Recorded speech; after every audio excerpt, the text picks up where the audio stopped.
Folks there that maybe we should try to find. I'm trying to find my beautiful wife, Patricia. She's there somewhere. We also, in front of me here, one of my favorite couples,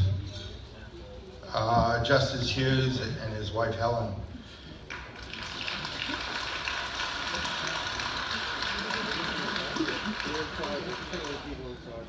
Helen was one of the people that bailed us out of trouble. We were 7 or 8 years without any permits, and she said, that's enough already. So thank God we're all here today because of you, Helen. Thank you.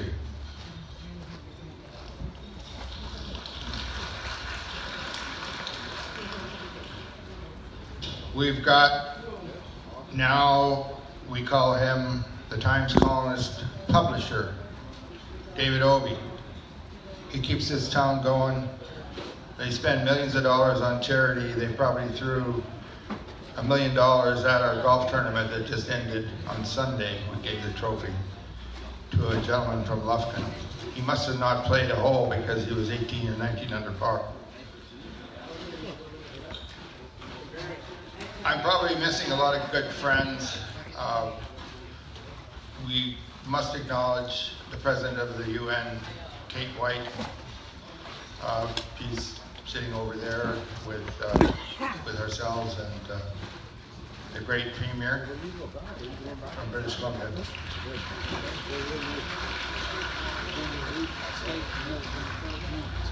I have to give Kate all kinds of credit because she got me into all this trouble many, many years ago and said, what about a dialogue series across Canada talking about items of mutual interest, dangerous subjects like natural resources? Can you imagine?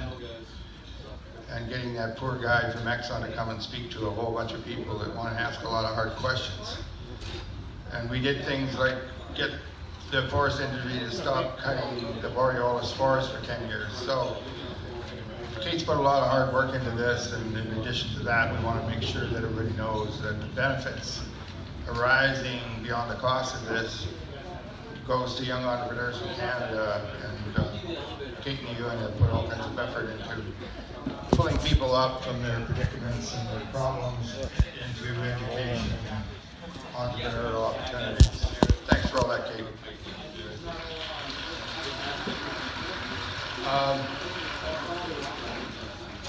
We've got, just an amazing group of people to talk today, so I'm not going to try to be very intellectual about anything. I might tell a couple of terrible stories and sit down, or I can sit down if you want right now. That's what they call it, stand-up or sit-down comedy. We bought this site 20 years ago, and most of it was zoned. And everybody knows that we just haven't been able to build here. It's zoned for 12 buildings, and we built 3 in 20 years.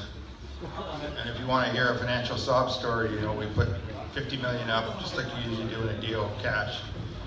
And then we spent $5 million a year afterwards. So if you can multiply 20 times 5 and add 50, you know how much of my family cash I got on this deal.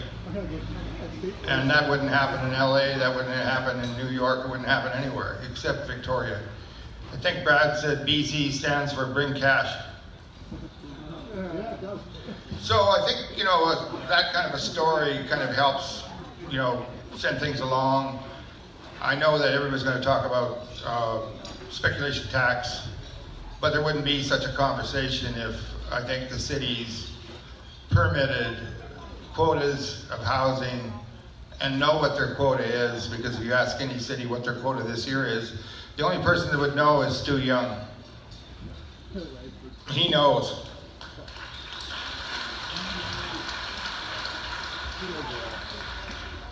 Anyway, the bottom line is, the real problem is approvals in housing.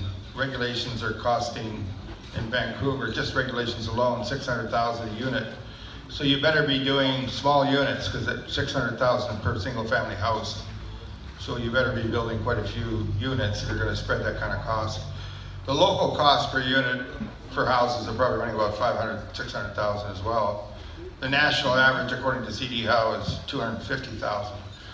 So, you know, people like, you know, our councillor Ben Iser or somebody wants to get costs done, the quickest and fastest thing to do is resign so that you save $250,000. That's just, well, in this case, $500,000.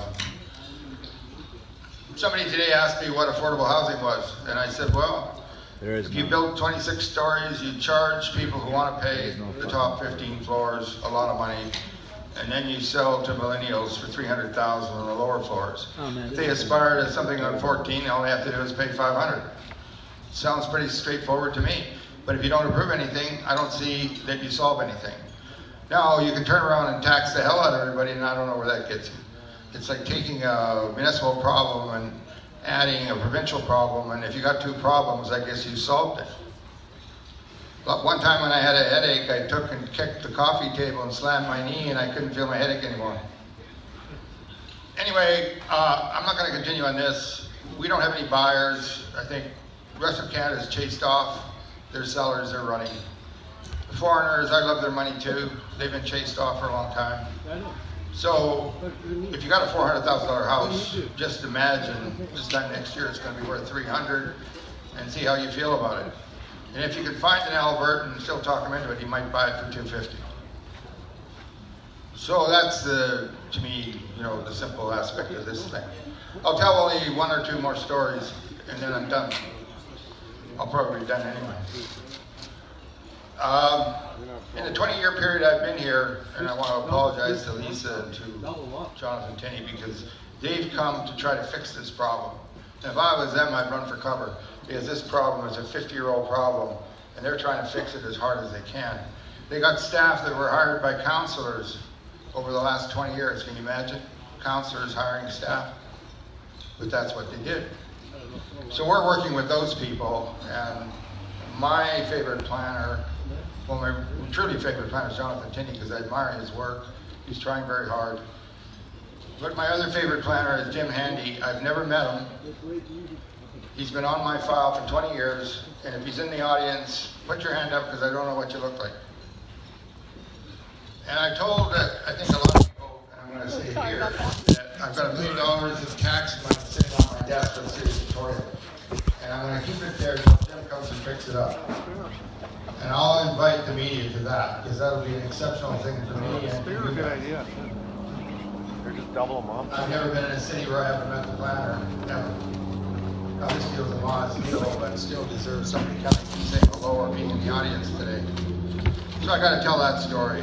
And the last story I'll tell is, no, you're good. You're okay. When I bought the land 20 years ago, I got a call from my friends in Los Angeles, and there's quite a few people from here that live in Los Angeles. But it was LA people, heavy-duty investors. And I heard you did a really stupid deal. Now keep in mind I did this deal because my mom was here and it was a great site. And I said, what are you talking about? They said, well, we hear you're tangled up with something in Victoria. Don't you know it's on the no-invest list? I said, well, yeah, I know it's on the no-invest list. Everybody knows that. But it's zoned. And they said, no, it's not. It says it's zoned, but there's a woman named Pam Madoff's going to make sure it's not zoned. I didn't even know who the hell she was. I heard her name in LA, for God's sake. So that's one story, and that's my last story. When we went to her and we said, look, we got $50 million in parks, roads, sewers. Can we get a development permit? And she said, I don't know. She said, probably not. And I said, well, Pam, what would you do if you were me? You know, I'm pushing $100 million in this thing. She said, I wouldn't have bought it, and walked out. Now, the nice thing, I can tell that story because there was 20 other people sitting there. And I don't think I ever raised my voice louder than this. So anyway, when everybody's talking about speculation tax today, that's a great thing to talk about. It never would exist if we could solve things at the city level. So I'm going to start a rumor that Helen Hughes is coming back as councillor and even considering being a mayor. Thank you, guys.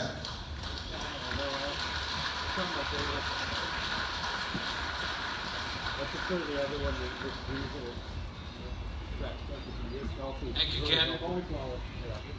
Would you please welcome the Mayor of the City of Victoria to bring greetings, Lisa Helps.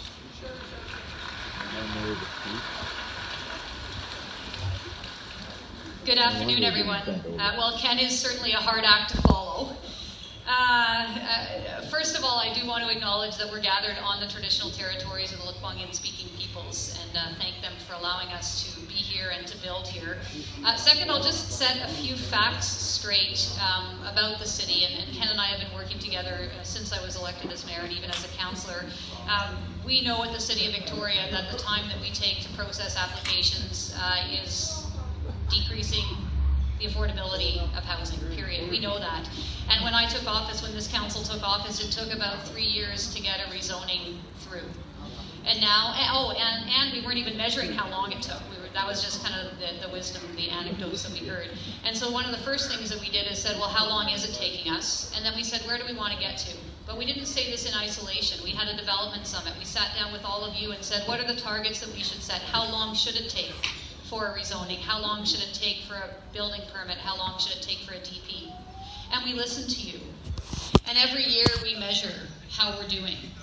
And whereas it used to take 3 years to get a rezoning in the City of Victoria, it now takes between 6 to 8 months. 90% of the time, between 6 to 8 months. So we've heard what you've said. We can do better for sure. And Ken and the rest of you that have been pushing us, thanks very much for that push, and please do keep pushing us. This talk was originally, the session was originally framed around the United Nations Sustainable Development Goals, particularly around goal number 11, which is sustainable cities and communities. And if you look at the targets in goal number 11, the very first one listed is safe and affordable housing. And I know that that's why you're all convened here, why we're all convened here today, because we need safe and affordable housing for every single British Columbian.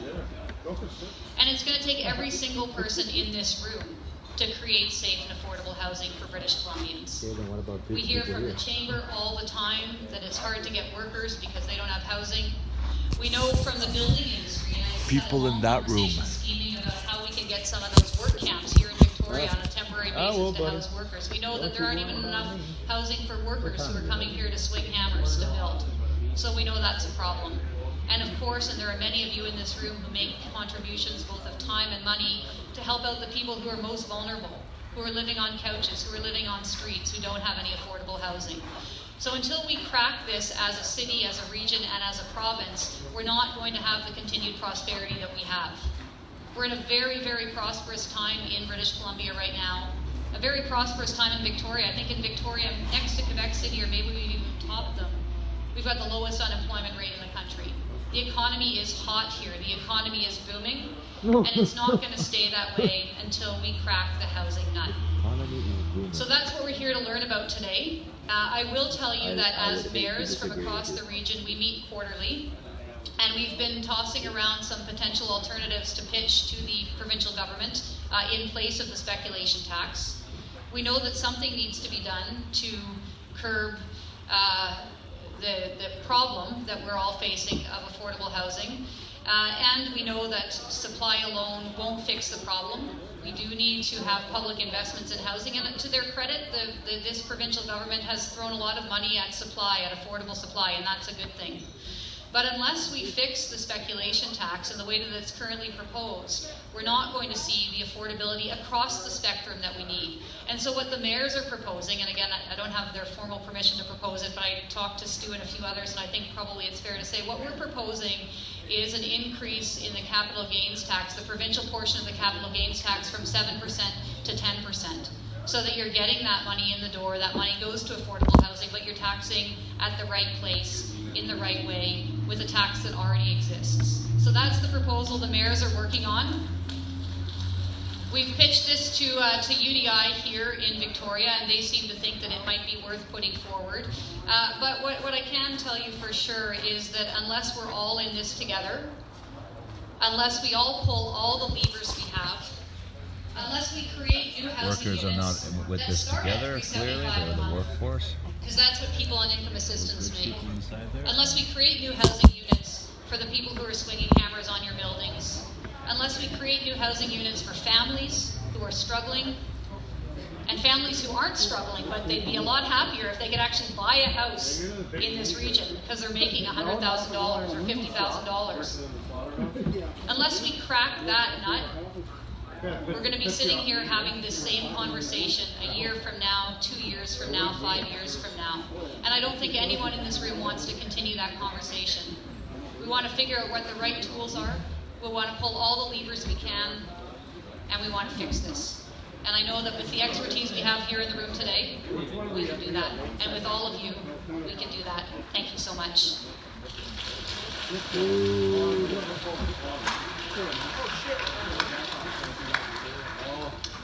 Thank you, Worship, very much. Okay, on to our speakers, ladies and gentlemen. Our first keynote speaker is the Premier of this province from 1991 to 1996. Wonderful man, good friend of mine. Would you please welcome Mike Huckle.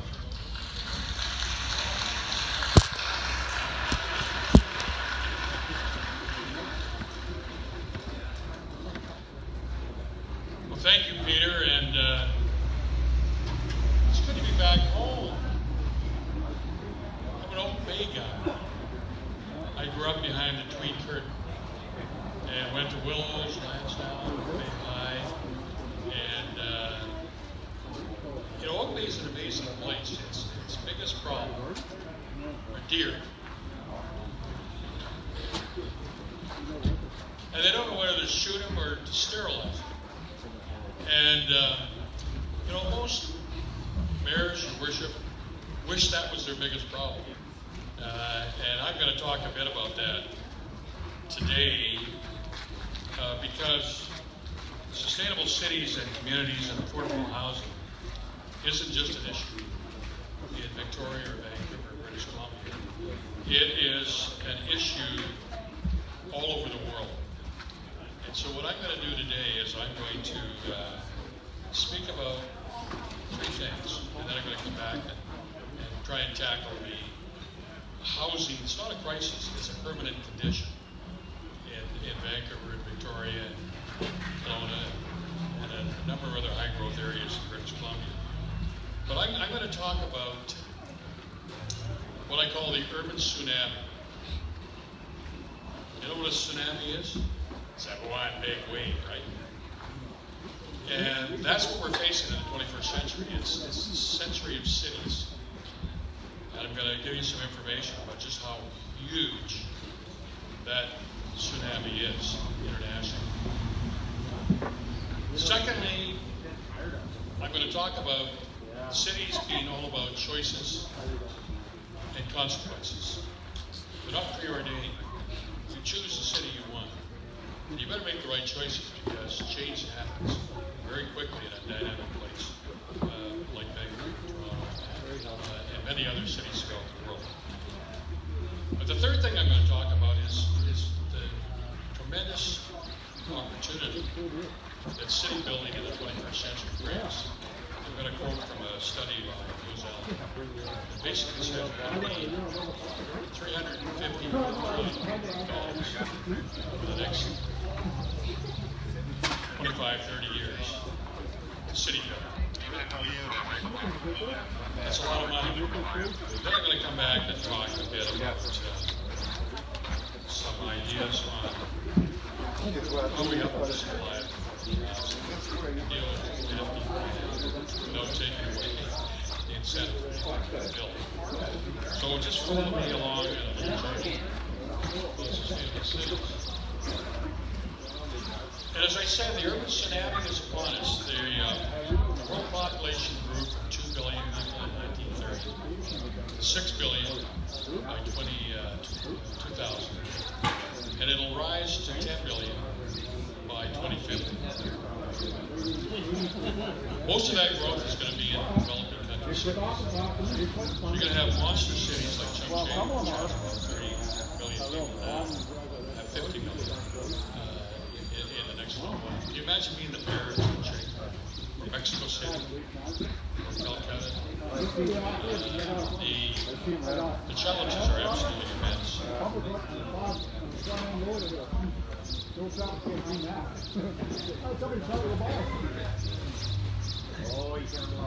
Particularly, there's 1 billion people living in temporary housing.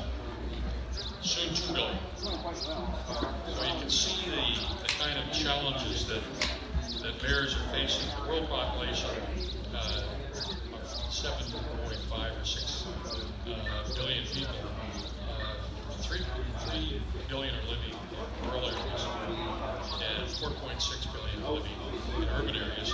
We're going to add another 2.5 billion people by 2050 in cities. So you can see how huge the problem is. And people are moving from rural areas and certain poverty to cities, and the possibility of poverty, but maybe even making it way for you and your family. These cities are under immense stress. The amount of garbage, of industrial waste, the amount of water that's required is immense. Did you read about Cape Town? It's running out of water. And that's just the start of the early signals of the kind of stress that we're going to be going through for the next little while.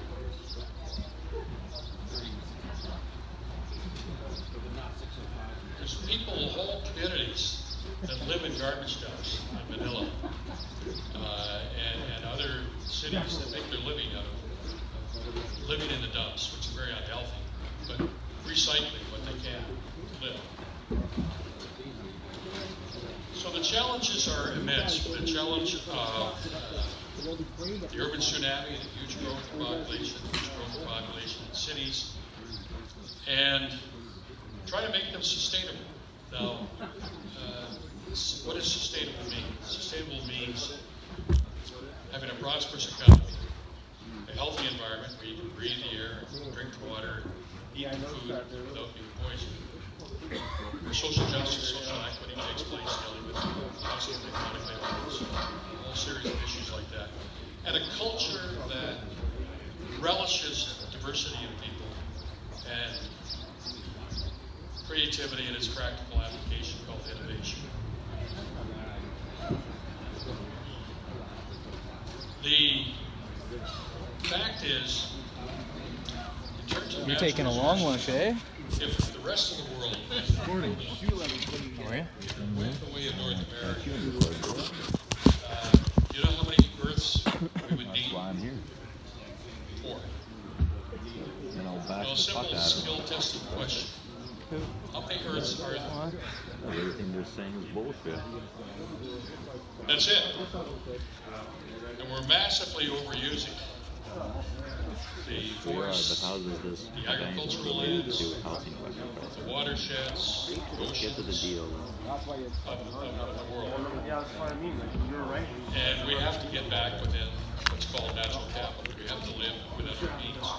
And so creating sustainable cities is a huge, huge issue. And how do we do that? Well, I happen to have a little report that I did for Paul Martin. He was the Prime Minister, and I headed up a committee that on his behalf. Should have run back to the shop.